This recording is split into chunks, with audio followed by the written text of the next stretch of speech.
One of the things that I hope to do as president is something which I have learned from a 40-year career helping people, individuals and organizations, both endure and transform times of chaos.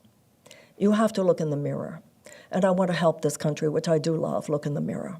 And one of the ways we need to do that is, as Medea was saying, in terms of foreign policy, specifically in terms of your question, recognize how much of the foreign policy of the United States in Latin America over the last few decades has contributed, and contributed in very serious ways, to the economic hardships and destabilization that are happening right now.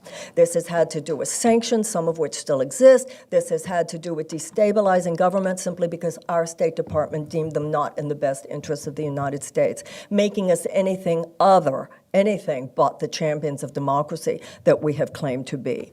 I think the average American probably does not recognize the level of horror, the level of violence that people have to be trying to escape in order to be willing to walk across a desert in a very, very dangerous trip, holding your children on your shoulders, by the way, in order to maybe, just maybe, get some kind of job in the United States. If you are not descended from enslaved people or descended from indigenous peoples on this continent, who the heck do we think that we are? Right. Who do we think that we are? I know all four of my grandparents came through Ellis Island escaping oppression and found that American dream, which is the same thing that people are seeking now.